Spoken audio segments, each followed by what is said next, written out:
How long is long enough, and how much patience should one have? Oh dear. I mean, compared to what? And what's your objective? You know, and long enough until what? Until I get to have my way. I get to wait a certain amount of time, then whatever I want, I get to have. If I am a good girl for a while, God will change the karmic law for me. And I mean, I know the question had some other premise than that, but let me actually think about answering it more seriously. I think some of you have heard me tell the story. A friend asked me, Master said he remembered all the way back to being a diamond, which sort of is a description, I guess, in a cosmic way of the point at which the individual jiva is aware enough of its own reality. So many years ago, Swamiji was in Paris, and as it happened, they were having a display of crystals, and the crystals were like as big as furniture, like really big crystals. I saw a documentary about a cave in Mexico that inside a mountain, and they were draining water out of the mountain in order to get silver, and they discovered, when they started draining the water out, they discovered huge cavernous rooms where there were crystals as big as buildings, you know, like the kind of little crystals that you wear around your neck kind of thing. But they were as big as buildings. I mean, who knows how long they'd been growing underwater like that inside. So Swamiji was at a display where there were a whole bunch of very large crystals like that. And he said it was extremely interesting because they were clearly conscious beings, that he could feel that they had a consciousness, but it was, of course, it was not human, and it wasn't quite animal. I mean, it was just something else. He spoke of it later, that crystals are the dividing line between conscious and unconscious. It's just where consciousness begins to express itself. I know I wear 2 gemstones, which are crystals, and when I bought them, I was with the gem dealer, and he presented to me, you know, a handful of crystals of, this is an emerald and this is a yellow sapphire. He just laid a whole bunch of them out, several dozen. And really, in both cases, the stones I'm wearing basically said, "Mommy, Mommy." You know, it was just like they really actually told me that they were mine and I should take them. I mean, that's somewhere between superstition and intuition. I don't really know. But it felt very real to me that none of the other stones belonged to me, and these really did belong to me. So the fact that Master remembers all the way back to being a diamond is kind of a confirmation of Swami's comment about it being the transition point, where, because Master said that animals evolve, but they don't evolve with individual awareness. Of course, by the time you get up to dogs and horses and monkeys, which Master said are the 3 most advanced. I'm always sorry for cat lovers, but I have to say that. That's what he said, that's all I can say, that dogs and horses and monkeys are the most advanced from the point of view of moving toward human. And human is the most advanced because the human nervous system is capable of perceiving infinity. That you can be in a human body and you can have infinite consciousness, whereas the nervous system of other creatures is not capable of that. Now, I don't know how that fits with the fact that Ramana Maharshi had a devotee that was a cow, that he said was fully liberated, and he also had a devotee that was a crow. And there's Mahasamadhi mandirs for both the cow and the crow. The cow was said to be a female devotee from the last lifetime who chose to be a cow, because as someone said, no ashram politics and no family responsibility.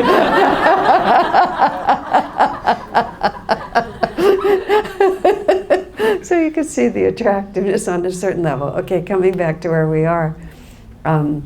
Let's see, we're talking about the diamond.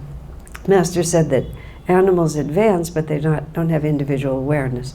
I mean, I make that caveat because I know people who have pets, and also any animal that has the good karma to be in association with human beings, that's very good karma because they're constantly associating with a higher consciousness. And they've moved out of the kill or be killed sort of cycle of wild animals where all they can think about is what they're going to eat and whether they're going to be eaten. Whereas if your dog just wants to know if he's going to get chocolates or not, it's a whole different level. And by then their individuality really begins to show. So when Master spoke about being a diamond, that's the point at which he can remember his own incarnations. It's really quite an amazing thought. So a friend of mine asked me, and a question that was interesting, how long are you a diamond?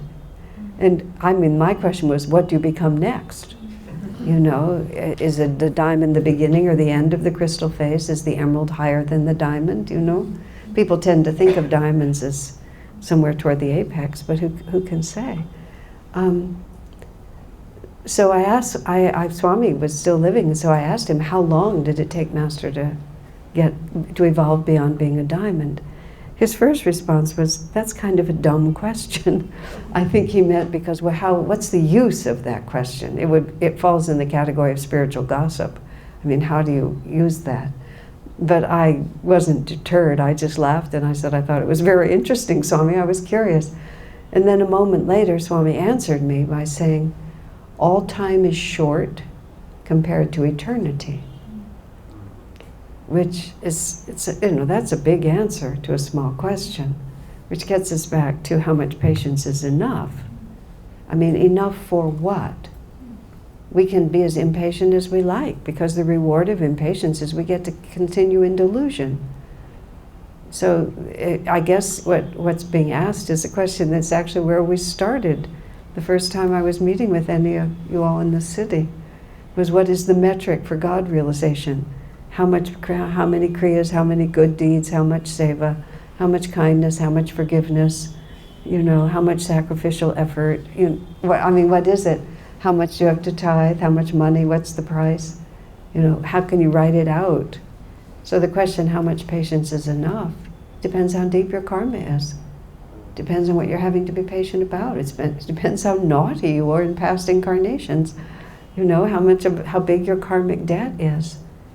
And I feel like the question was asked a little tongue-in-cheek, so I don't want to take it too seriously, and I don't know who asked it, so I don't know who I'm looking at. Maybe they're not in the room. But until we're at peace. And how long it takes to be at peace is really up to us. But the idea that we won't have to bring the disbalance back to balance by putting out as much energy toward the light as we didn't put out toward the light, which what got us into this position in the first place. That's the issue. The issue is the idea that Master says it in his little book about health and vitality. He said, God won't break his own laws. He said, God can't break his own laws. It's metaphysics. I mean, we can magnetize to us, a powerful ray of divine love and divine grace, but we will magnetize to that by the purity of our heart. And that purity will come by our own sincerity. And part of our own sincerity is humility. Humility in the face of our own misunderstandings is actually the best way to think about it. I mean, all of us know what it is to misunderstand. We just have an idea that something is a good idea, but we misunderstand. We think this is what our child wants from us, but we misunderstand. We think encouraging someone in a certain direction is a good idea, but we misunderstand. And then we come to a deeper understanding and we begin to behave differently. So we have to be as patient as it takes until all those misunderstandings are resolved. There's really no other way around it, is there? And forgiveness, and we're talking about forgiveness, I think, on Sunday. We know when it's enough, because when it's enough, grace descends and we're free. It's as simple as that. I was listening today to a talk that somebody sent to me. There's this woman named Immaculée and her last name is a Rwandan name, and I can't even begin to pronounce it. She was caught up in the genocide in that country. I'd read her book years ago. It's called Left to Tell. She was one of few survivors. Almost her entire family was killed, and 1 million people were killed, so it was really something. She was hidden with 7 other women in the bathroom of a house that was 4 feet by 3 feet, and she had to live in there for 3 months. They lived in there for 3 months. And somebody risked his life. This man risked his life and didn't even tell his family that they were there. I mean, it's if you haven't read it, it's an extraordinary story. It's called Left to Tell. And she's continued on with this long ministry because she spent 3 months, she's Catholic, doing the rosary, reading the Bible, and praying. And this was a talk she was giving somewhere.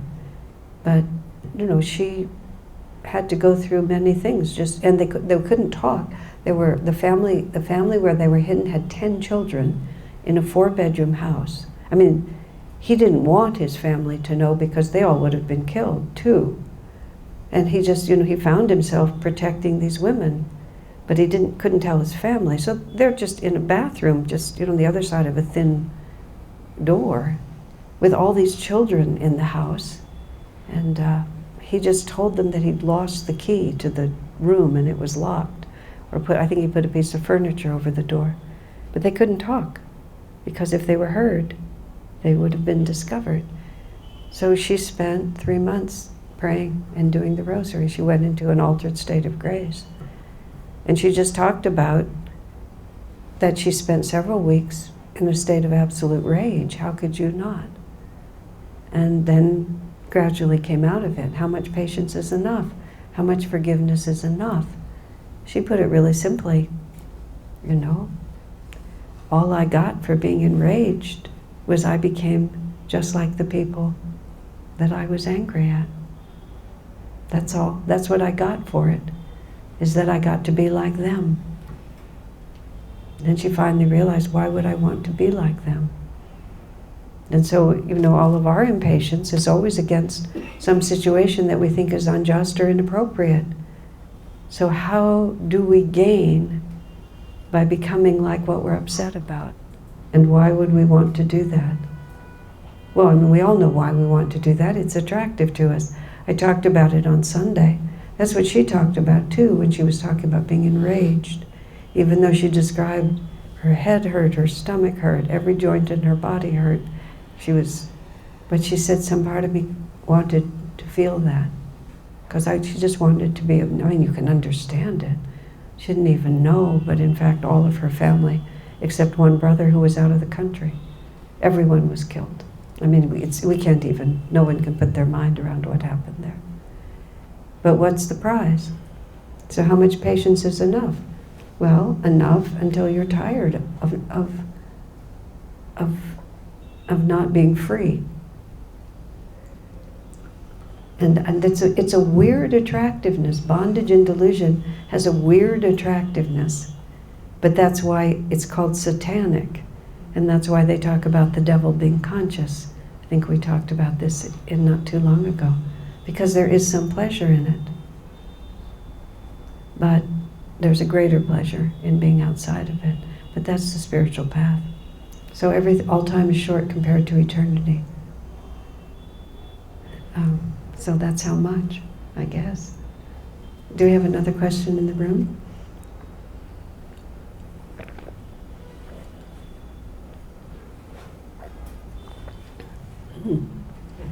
I'd like to ask about past life regression. Does that help or is it not advisable at all? Past life regression? I think our lives are hidden to us from us for divine reasons. It's not in the natural order of things to remember our past lives, except occasionally. So if it were fundamentally positive for us to remember, we would all remember. It does happen as we progress spiritually, we start to remember more. And if we don't actually remember, at least I can speak for myself, I can somehow sort of intuit what must have happened in many circumstances. So I certainly live with a lot of active knowledge of what I feel were my past lives without ever, for the most part, actually remembering or being told. That's my doing, I think. Or do you think it's the batteries goofy? No. Okay. I don't know what it is. Okay. So on one hand, I think it's very helpful. Let's just change one. Okay. Yeah. On one hand, I think it's very helpful because it gives us a bigger perspective on things. Our impatience with people, our unreasonable attractiveness to people, our extreme vulnerability to certain situations, our irrational fears, all those kinds of things, they become less crazy if we think in terms of, well, this has all happened before, and this is just, this makes perfect sense given that this is a longer story. So the principle of past lives, I think, is enormously helpful. Reincarnation is really one of the most useful ideas that I received at the beginning of my spiritual life because it just made sense out of everything. The problem, and I know there have been occasions, but I don't actually seek this information out, but every so often it comes to me when someone has presented something to me that was not a spontaneous realization. That's also been useful. I think the difficulty comes when you go seeking that knowledge to be able to discern between subconscious and superconscious, because you can't always tell what is just imagination and what is genuine inspiration. I think if you're being assisted by someone helping you do it, it depends on how good and how wise they are. Because sometimes people can project their own delusions on you, and that's not particularly helpful. So I think one ought to be conscious and careful about how you do it. I also think there's a difference between gossip and that which is really helpful. I also think it depends on whether or not that knowledge liberates you or binds you. Sometimes people love their past lives because it gives them an excuse for everything. I've been in lots of circumstances where people will just justify all kinds of terrible attitudes on the basis of their past lives. And there's a difference between gaining insight and understanding and gaining justification for it. And if you use it to justify it, then you just have, my gosh, you not only have all the excuses of this life, but you can be a victim from forever. So it also depends, and that's partly if someone's guiding you, how they guide you, but it also depends on how your own psychology works. Very early on, I had a psychic person tell me that certain things were going to happen, and they were things I wanted to have happen, but they were not destined by God to happen. I spent several years waiting for them to happen, just sort of subconsciously. And I actually got a little disconnected to reality. I don't mean like I was mentally unstable, but I realized just because she told me, and she was just like a random person who happened to have some capacity, at least pretend capacity, to see into the future. And those words in my head caused me so much mental confusion that I actually resolved that I was never going to let anybody tell me anything about the future again. Because she was not a saint. She was just a psychic. She could have picked it up, and in that case, I believe she picked it up right out of my subconscious, but she wasn't a saint. So she could tell me what my subconscious was full of and was trying to have happen, but she couldn't tell me what was really going to progress me spiritually. She could just tell me who I already was, and what good was that to me? Because who I already was who I was trying to get away from. So I've always been very, very careful. I need to be less careful now because I'm stronger, but I never went to a Breakthrough reader or anything like that because I didn't think I could handle the knowledge. I didn't want it in my head. And in one situation where I've had one dream where I dreamed a past life, and it was a life in which another person treated me very, very badly, and that person was close in this present life, and I disliked them intensely, and the feeling was mutual. So somehow or another, even though I never told her about that past life, maybe Swami told her, I'm not sure, but she went to a psychic person who was pretty capable. The psychic she went to has been proven over time to be genuine. And she found out something equally horrible that I did to her, just in retaliation. It was pretty much a 0-0 game at that point. And we were just both completely swimming in our justification for disliking each other so much. Because after all, 700 years ago, look what you did to me. It also taught me that it was yesterday. And, it didn't make any difference because it was totally unresolved in me. So it had nothing to do with time. It was as real as if it happened in the morning. So we were together and we were really heating it up. We were heating it up really well. Now we had all this past life, factual stuff to add to the fact that we found each other insufferable as it was. Swami had to get involved. He sat us both down. First he said, that was a long time ago. And then he said, you both suffered. You behaved badly, both of you, and you've really suffered from the bad things that you did. And he said, and you've learned. He said, you would never, neither of you would ever behave that way again. Oh yeah, that's right. We're not dealing with reality.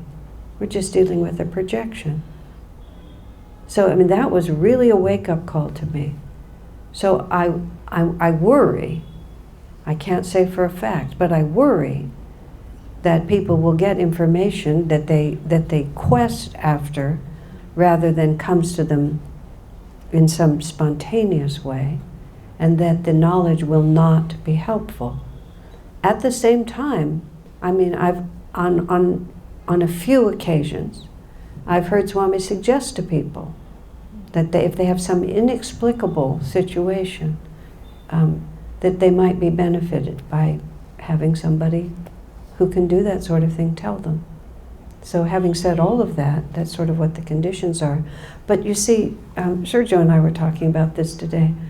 The saints and the masters can tell everything about us, and they tell us almost nothing. And there's a clue there. If it were useful to us, they would tell us. But they don't. Swamiji said, even though Master, in a very natural way would talk about people's past lives. I mentioned there was a monk at Mount Washington who was a really rough character, very rough, and had a temper. And he was just a rough man. And Master said, he was a good soldier for me. He fought hard. And Master had a couple of incarnations he mentioned, which he was almost always a general at war. So the soldiers who could fight hard for him, they were really his men. So he would say things like that from time to time. But Swamiji said it was interesting that he never even thought to ask Master anything about himself. He said either Master suppressed the thought or Swami himself thought, who cares? Later, he felt certain things were true, that he was Henry and that he was Master's son in two incarnations when Master was a king. But he never asked. Interesting. And Master never told him. Although, when Swami expressed great affection for the desert, Master said, you've lived in the desert before. Swami expressed affection for being a hermit. Master said, well, you've been a hermit many times before. Swami asked if he'd been a yogi before. Oh yes, Master said, many times before. Takes many lifetimes. So those kinds of things, but that's almost common sense. You can just sort of say that. Yeah. Okay, does that help? Yes. Asha, you have a question on worshipping God as Divine Mother. So when we say that, when Master is saying that worship God as Divine Mother, and you are right now saying that there is no escape from anything, no laws can be bent. But what is funda behind the mother and other thing? Father is no law bending, and mother is always right. there. The question is about Divine Mother, and I'm talking about karmic laws inescapable, but Master tells us that Divine Mother will break the karmic law, that the Father represents the necessity to meet the law, and the Mother intercedes just as, father sends the child off to bed without supper and mother sneaks the supper in later on. I mean, that's the human picture, but that's the real picture. When I was listening to Immaculée talk today, she's very devoted to the Virgin Mother, and she told a joke, and she said about 10 times, "This is just a joke." But she was talking because Jesus's mother in Catholicism is this huge figure where you can basically get Jesus to do things by praying to his mother. I mean, she's so intimate with Mother Mary that she talks about, like, so the joke is that up in heaven, Jesus points out to St. Peter that an awful lot of people seem to be getting into heaven as Peter lost the keys, because Peter's supposed to keep the keys to the gates. And Peter said, "No, I have the keys right here, and I'm being just as strict as ever, but your mother has opened the back door."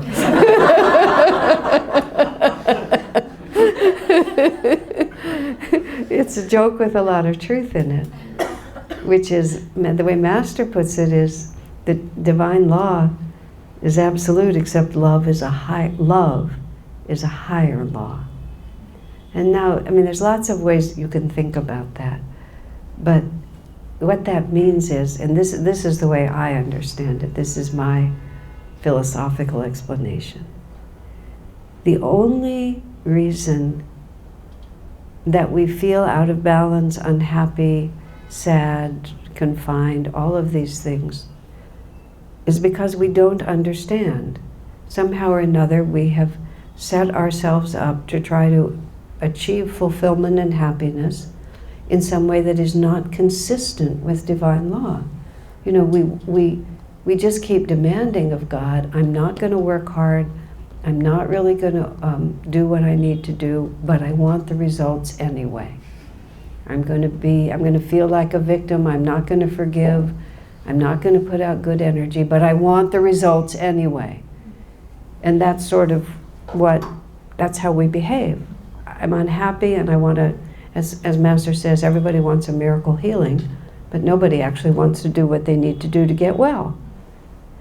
However, the only reason, the definition of karma is, the definition I use, and I don't even actually know where it came from, but the definition is unlearned lessons. There's something we don't understand about who we are and about our relationship to God and God's relationship to us. It's an unlearned lesson. And the only reason that we have difficulties in life is because they are the incentive that will cause us to increase our awareness and learn the lesson. But the ultimate lesson is love. The ultimate lesson is that I am an instrument of perfect love and I am perfectly loved. And that's the end of the whole story. The whole story ends when we all understand that. So what Mother represents, and we have the personification of the Virgin Mary and countless other examples. Swamiji actually said that Master's own mother, he felt, will in time become a feminine, an example of the personification of Divine Mother. He actually made that statement many years ago. And he said there are hints in Autobiography of a Yogi about that, because at one point when Master was so distraught about losing his earthly mother, and Divine Mother came to him, she said, in the past I sent many other mothers to nurture you, but this time I nurtured you myself. Which is just, that's all. So Swamiji said this to us many years ago. And I tended to respond to any small thing that he said. So we had this photograph of Master's mother, which is from 4 Garpar Road. That house is there. That photo is there. And anyway, so we had taken a photo of the photo. So for Christmas that year, whichever year that was, it was sometime in the 80s, would have been in the early 90s probably. We were going to print up that picture of her and put something on the back and pass it out to everyone. And I just couldn't figure out what to put on the back at all. So I called Swamiji and I said, we were going to pass out her picture. How should I say this? And he actually meditated on it. He said, it's premature, don't do it yet. He said, in time, it will happen. Which, I mean, it's just interesting because Mary is Jesus' mother. I mean, Jesus was born of a womb, now of a virgin's womb, conceived by an angel, is how the story is told. But Master was born of a womb, and who was the mother? So that's part of it.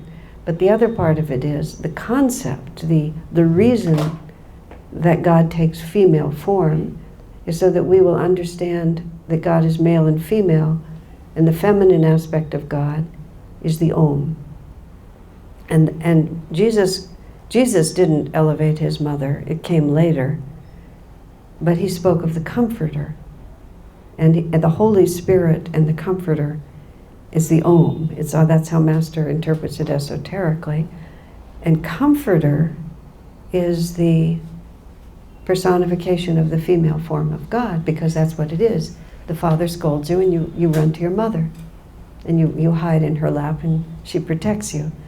So the end of all of this is, if in the midst of all the karmic retribution that's coming to us for all the mistakes that we've made, we can completely open our hearts and surrender to the mother and just realize that no matter what I've done, no matter how naughty I've been, I am absolutely unconditionally loved by God, and I'm uninhibited in my love for God. We've learned the lesson. And so it's not as if she's actually gone around the law, it's that we've learned the lesson, and the karma's over at that point. So that's where love just comes in and just kind of cuts across everything. But it's not love like, rescue me.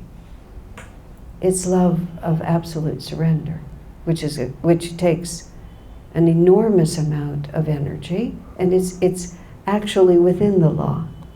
You know, even though it's activating something else, if you understand what I mean. So I think that's what Master meant. Mother is much closer than the father in the way that we can be comforted. And that was, you know, he brought Kriya, he brought discipleship, and he brought devotion to Divine Mother. Those were like three of the major expressions Master brought, because intimacy and feminine is part of Dwapara Yuga, a feminine balance, not women per se. The fact that women are so activated is because cosmically there's this force trying to balance. But what they're trying to balance is love. It's not really that women are supposed to have roles, but everything got a little unbalanced. And Master's trying to balance it. I read in the book Divine Friendship. Did I say this already? But there's a sentence there, Swami said, Master came to revolutionize every institution and every thought pattern we have. I mean, that's really quite a statement. If self-realization is the actual goal of life, if Divine Mother is real and God is real, pretty much everything we're doing is confused. And we just need to start over. And eventually, because you see Dwapara Yuga, then to Treta, then to Satya Yuga. I mean, just think if self-realization were the goal and we all understood karma and reincarnation and everything, and everybody did Kriya. I mean, the world would just be... Well, the first time I came to India in 1986, and I just looked out the window. I'd never been to a whatever India was called at that time, developing country. I'd never seen overpopulation. I'd only heard about it.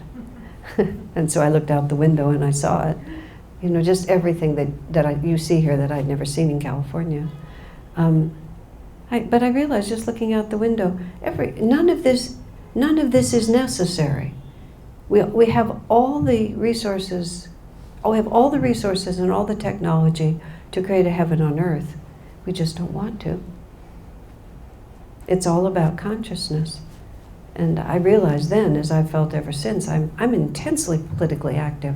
I'm the most politically active person I know, even though for many years of my life I never even voted, because I'm changing consciousness.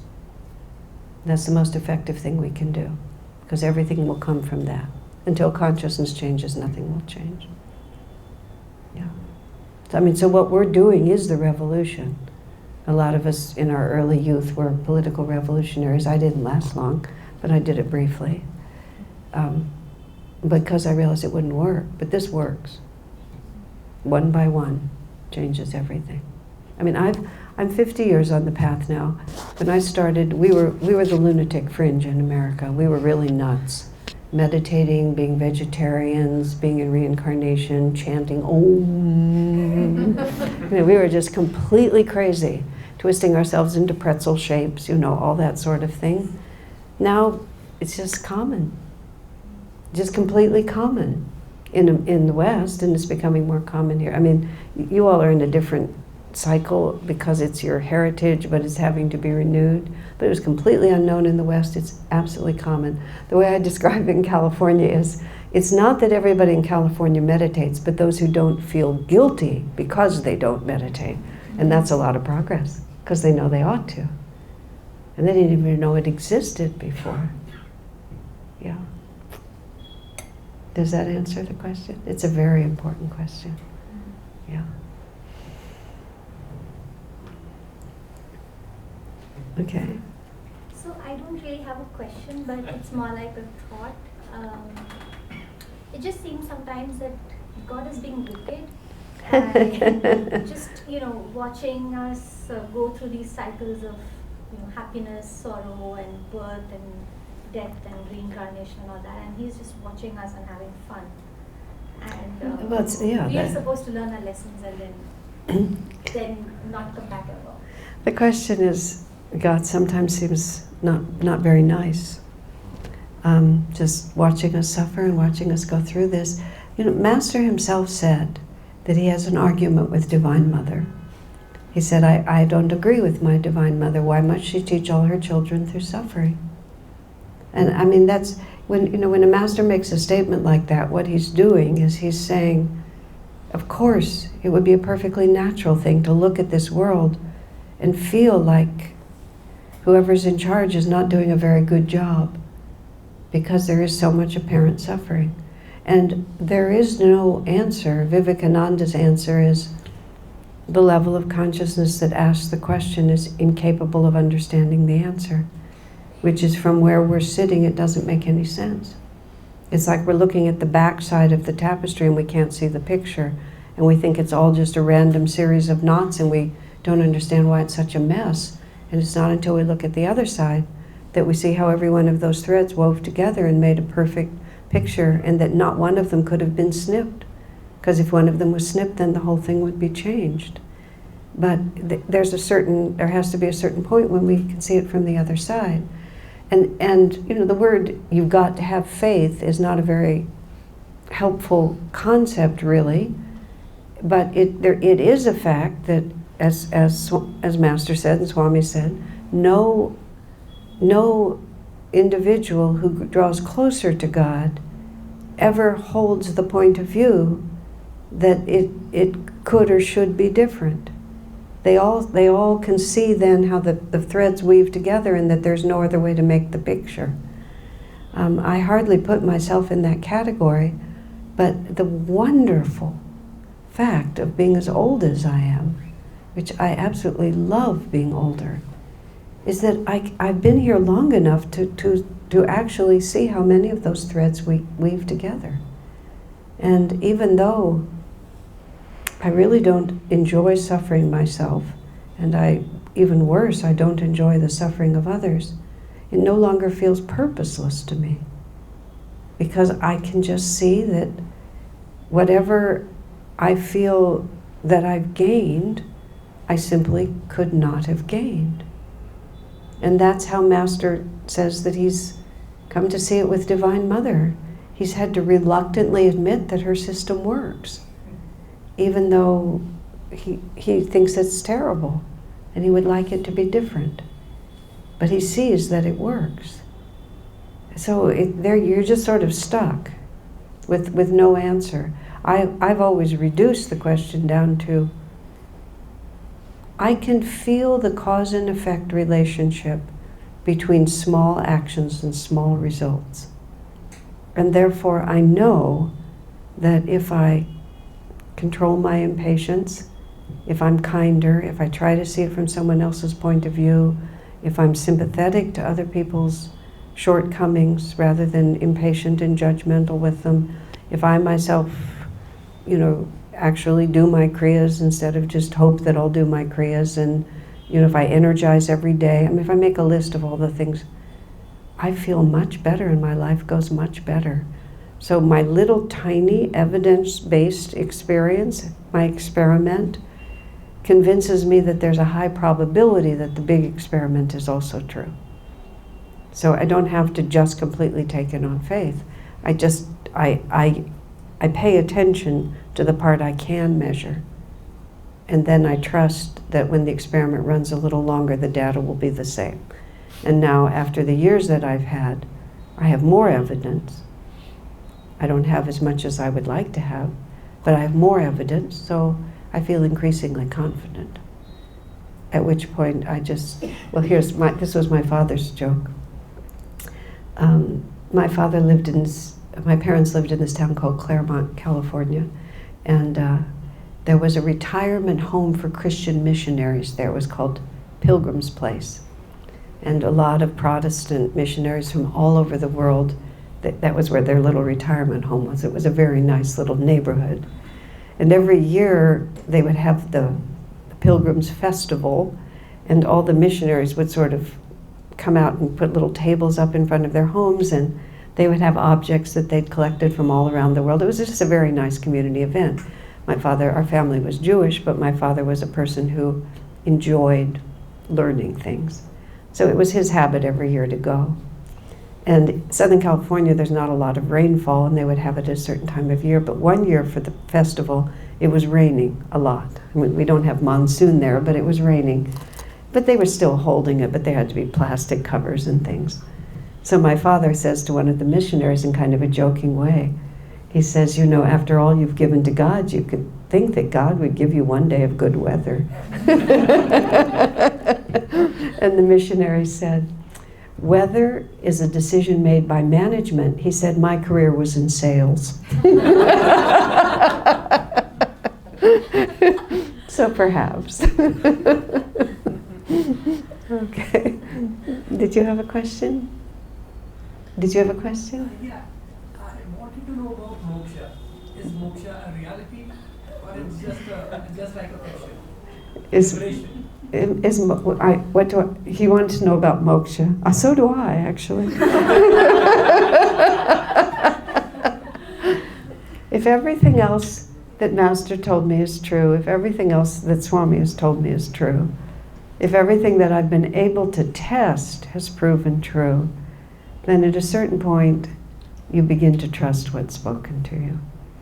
And that's basically, there's a certain point where it's not just a matter of logic and reason, and you don't ask every single time whether my reason supports this. There's something else that happens where you know someone well enough, whether it's Babaji, whom you've never seen, or Swami Kriyananda, whom many of you have never seen, or Swami Kriyananda, whom I knew well for a long time, or Master, whom I've never seen, where enough happens that I don't doubt anymore. Think about it in a human way, because a lot of us wreck our human relationships because there's never a point where there's enough evidence, and we're always suspicious. There just has to be a point where we trust. So that's how I feel about moksha. But also it's like, I also feel like by the time I actually need to know, I'll know. When I wake up in the morning, moksha isn't the big issue. I presume by the time it is, I'll know what I need to know. I'm very relaxed about that. Some people are not. It's never been a big motivator for me to set myself an impossible goal and then not be able to reach it. I find it easier, just as people are different, I find it easier to be successful at the things I can be successful at and assume that step by step it'll come to me. Okay? And even if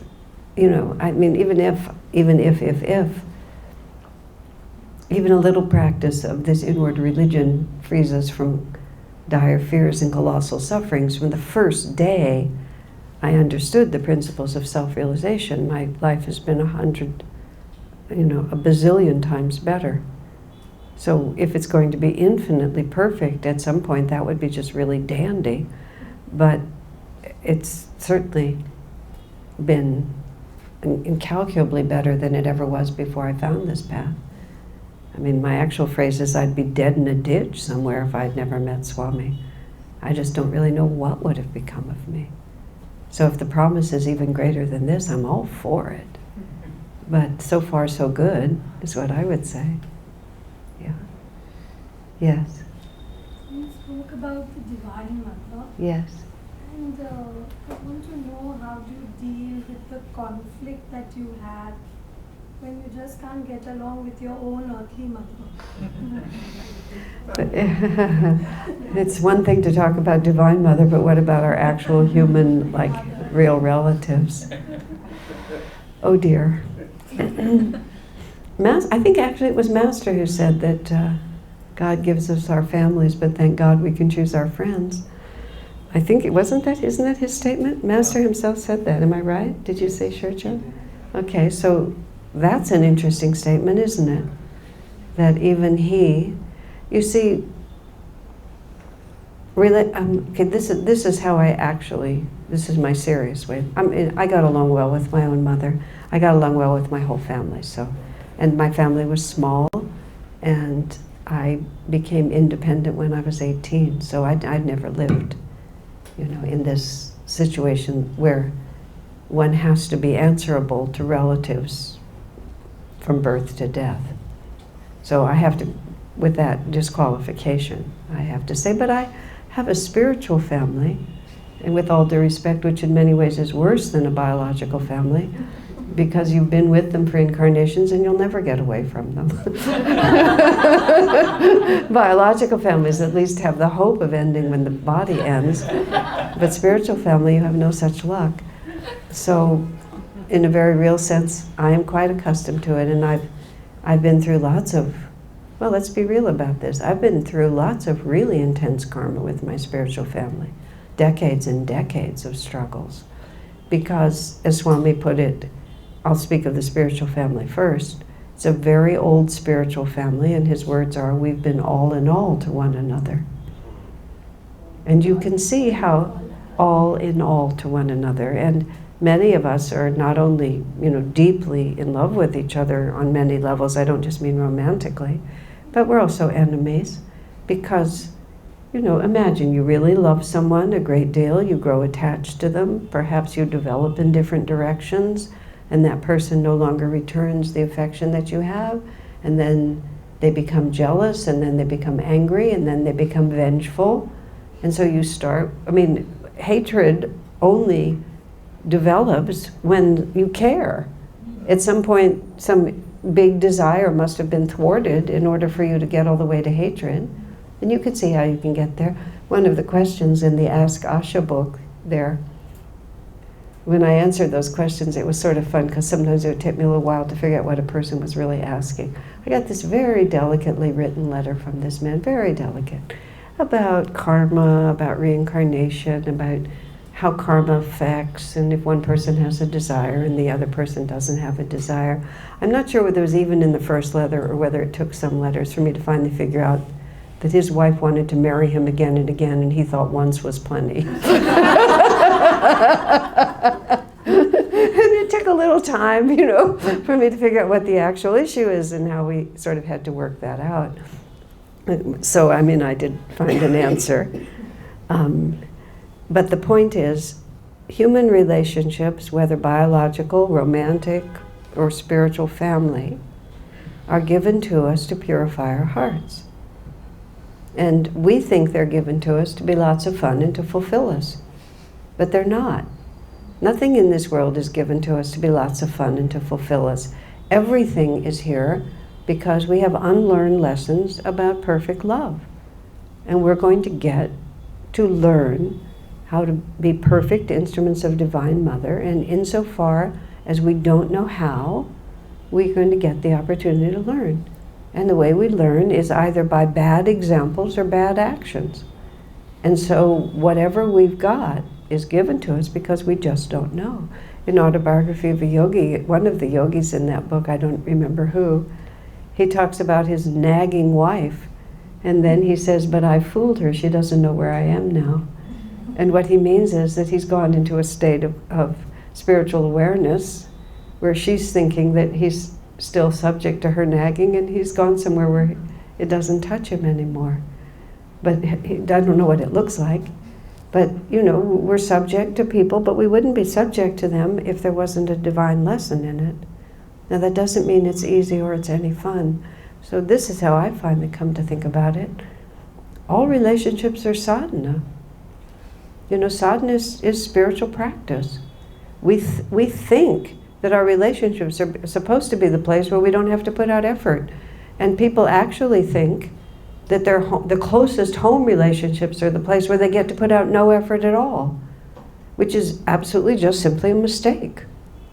And so the idea that I can just collapse and everybody's going to take care of me because you're my mother, you're my sister, you're my son, you're my husband, you're my wife, I mean, just make a list. You're going to take care of me, and I don't have to do anything to earn that or to be appropriate or anything. You're just going to take care of me. That's what you're supposed to be. Nobody's going to take care of you. Nobody. I mean, that's a real hard statement. There's that song of Masters, in this world, Mother, no one can love me. In this world, they do not know how to love me. And it's a very plaintive, poignant song, and not everyone wants to sing it. And, you know, all of us have to face into that sooner or later. And that doesn't mean that no one ever will love you or can love you or be your friend, but insofar as we imagine that there's some place in this planet where we can hunker down, put out no energy, and everything we want is going to come to us, other than elevating our consciousness to the divine, it's a mistake. And insofar as we cling to it, we will suffer. And that's why most people are not on the spiritual path. They're just busy looking for an alternative. Because when you finally get right down to it, it's very hard truth. So the best way to deal with it is we just get busy. When I finally got into my head that all relationships are sadhana, that actually helped me enormously because I stopped thinking there was something wrong with the fact that I constantly had to discipline myself and think about how I responded. I wish that it wasn't true. And I have had relationships where it wasn't a hard sadhana. But I've had a lot of relationships where it's been a very hard sadhana. What can I say? But the more I've recognized that that's okay, the easier it gets, because people are just, they're not going to change. You know, you can spend all the time in the world telling them they ought to be different. They're not going to be different. So it's, you know, you can just bang your head against this wall and just keep saying, this is the door out of the room. I mean, you can just do this as long as you want, but you won't get out of the room. So we can just be as upset as we want about the way other people are behaving and have all the reasons in the world why they ought to be different, but we'll still never get out of the room. I mean, I speak from experience. You know, I've spent literally decades trying to get other people to be different until it crossed my mind that they were never going to be different. And maybe I should stop trying. Not give up. I mean, that does, it's not like, oh, it's not like that kind of, but oh, I'm here to give, and all relationships are sadhana. That really has helped me. I hope it helps you. But then we have to really straighten our spines and lift our consciousness to God, because energy's got to come from somewhere. You know, Swamiji was very honest about it. He said, you know, he said, Swami said, I get a lot of energy directly from Master and God. He said, but it's nice to have friends too. You know, it's just like he was very realistic. It's nice to have friends too. Yeah. Yes. Isn't meditation all about this, that you look into your, yourself and find that self-love within, and not look for it externally outside. Isn't meditation all about looking in and finding that? Yes. And some days are better than others, at least speaking for myself.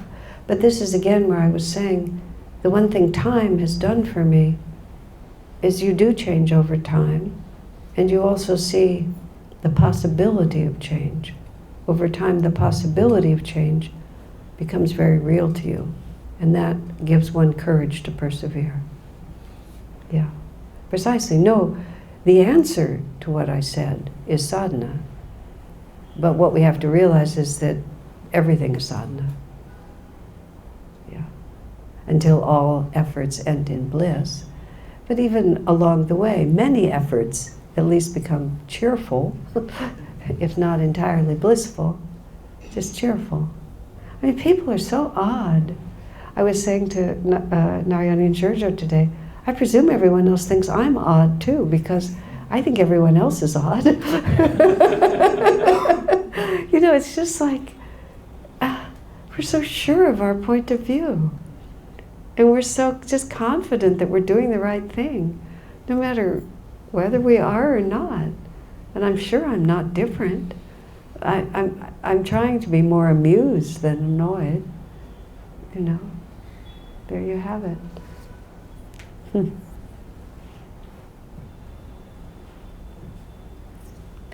Any other questions or comments? Yes, I just Yes. have one question. As Master said, that thoughts are universally rooted. Is there a possibility that karmas are also universally rooted? Because Master said thoughts are universally rooted, is it possible that karma is also universally rooted? Well, there is such thing as group karma, country karma, culture karma. So when we incarnate, we do get a lot of karma that isn't exactly personal, except that we choose to incarnate in that place.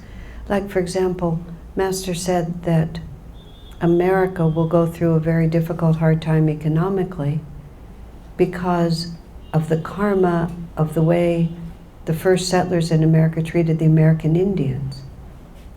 So there's a country karma there because the settlers came in and just decimated a whole people and were extremely undharmic in the way they dealt with the American Indians, and they did it for economic gain because they wanted the land and they wanted the resources and just everything.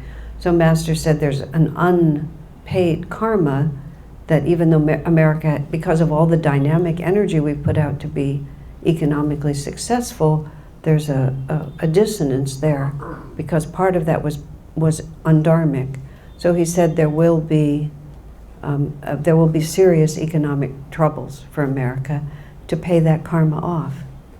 And then once it's paid off, then the country will rise again. So I think I was one of the American Indians. I don't think I did any of those Indians in. I think I was one of those that got wiped out. But nonetheless, now that I am in America and now that I'm taking the benefit of all the good karma that's been built in there, I'm also now going to presumably get caught up in paying it off. So that isn't exactly personal, but it's personal because it's the right setting for me to live in. And then there's also lots of just fascinating things about how individuals caught up in a mass wave, like the atom bomb falling on certain cities in Japan, and just certain areas being spared. And I believe, if I'm not incorrect, that there was like a church and a monastery or something like that, that just everything else was decimated and they weren't decimated. Or individuals, who, there was a story and I can't remember the details, but the essence of it was the lawyer's in the courtroom and he's about to give his final argument, but suddenly he has a terrible tickle in his throat and he has to actually walk out of the building just before the earthquake, on the day of the 9/11 attack in America. This one accounting firm on one of the floors, everyone was wiped out except one man who took his daughter to her first day of kindergarten, and he wasn't sitting in the office. Why did he do it instead of the mother? It's just like, so the way Master said, and Master even said, if a plane crashes and everyone dies, it's not necessarily everyone's karma to die. Isn't that a strange thing? But some people may not have had enough karma to live to be able to extricate themselves from the field. So so that also says, the more you generate of personal magnetism, which meditation and kriya and energization exercises and all of sadhana develops a strong personal magnetism, the more you will move independently from the group karma around you, because you have enough self-determined karma that you won't just get passively swept up in what may be happening to others. There was a plane that went down, I think coming out of Las Vegas. The whole plane went down. Las Vegas is a big gambling capital, that's probably known. So one man was supposed to be on that plane, but just as he was walking toward the plane, he felt lucky. And he went back to the casino and won lots of money. And he thought, whoa, that was good intuition. But what actually happened is he didn't die, because that whole plane went down. We had an interesting situation like that in our community. This woman lived in Chicago, and she was going to come visit her daughter at Ananda village. And the daughter called and said, Mom, this isn't a good time for you to come, don't come. Honey, I've already bought the ticket, everything is planned. Mom, it just isn't a good time, don't come. So the mother had to cancel the ticket and the plane went down. And everybody died.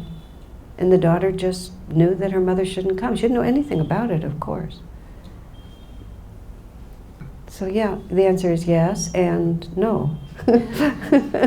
I mean, that's why if you give your life to God, you'll be protected. That doesn't mean you won't die, because of course you'll die. But you won't, your destiny will be your own. So it's always important to be a cause, not an effect in life. Yeah. Yes.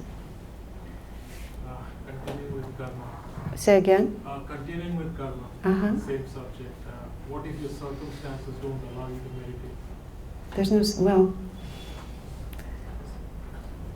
what if your circumstances don't allow you to meditate? Everything else is a sadhana, as you said. Right. But meditation being equally important. How do you deal with that? Devotion is everything. If you literally, circumstances don't allow you to meditate, one should try to find circumstances where you can. That's the first thing to say. Just don't accept fate. I remember I used to meditate in the stairwell of the office building where I worked, because everybody took the elevator, nobody used the stairwell. And so I used to just walk into the stairwell and I would meditate there during, short breaks. For various reasons that I don't remember exactly why I did that, but I did that. I just found minutes where I could do it. I might not be able to have a 2-hour sadhana, but to not be able to meditate 5 minutes, 10 minutes, 15 minutes. But you can always remember God. Master said you should keep the company of saints. And the disciple said, what if I'm always alone? What if I'm alone? Master said, am I not always with you?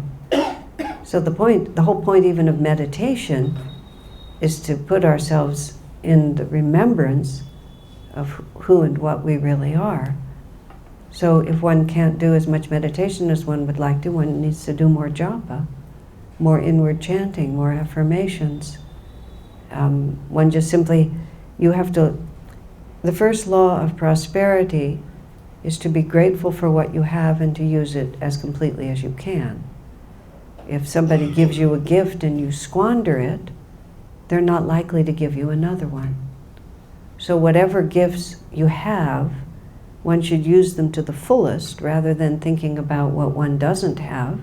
And if you use them to the fullest, then the laws of prosperity will be activated, gratitude and prosperity, and your prosperity will increase. So whatever you can't do, it's completely irrelevant. The only thing that actually matters is what you can do. And since we always have our consciousness, there's no such thing as not being able to do sadhana. It just may be that sadhana will have to be adjusted. either for circumstance or for temperament. Swami tells the story of I believe it was Mira Mata, although I'm not certain. Mira Mata was a direct disciple of Master. I believe it was her, because Swami said, he said it was the woman who was second in realization to Jnana Mata, who I think was Mira. And Swami said, I knew for a fact she never meditated more than 30 minutes at a time. Now she was meditating, but 30 minutes is not a long meditation when you think of someone being that advanced. Swami said she got there through attunement. She loved Master. She was always in Master's company in her heart. She wasn't much of a meditator, but she became realized just because she never allowed herself to be separated from him. And she was a karma yogi, but it was the heart that mattered. So meditation is a means to an end, and it's a powerful and we tend to think of it as an essential means to an end, but it's not in itself the goal. It's what makes the goal possible, which is attunement and God realization, but it's a tool. It's not it. So in principle, the only thing that's essential is our love for God. But activate the laws of prosperity, and gratitude is what we need to do. Okay? And part of it, as I say, is temperament.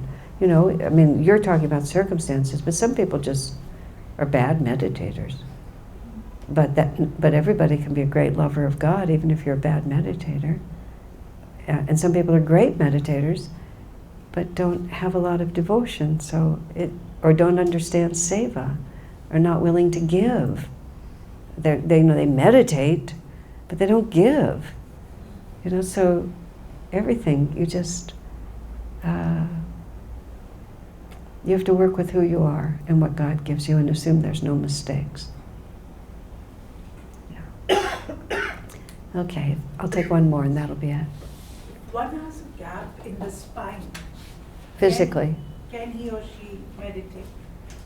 The question, if you have a gap in the spine, physically, does that interfere? Meditation doesn't happen in the physical body. It happens in the astral and the causal body. So no condition in the physical body precludes meditation. Physical discomfort can be an obstacle to meditation, but it's an obstacle only to our concentration. It's not actually an obstacle to the flow of energy. So if one has physical limitations, you may have to adapt. But, normally we're supposed to sit in a certain way and so on, but I've known friends who've had to meditate sometimes for years flat on their back because they've had back problems. And they just simply couldn't sit up or have to lean against the back of a chair or sit against the wall. But none of that precludes the flow of Kundalini. Okay?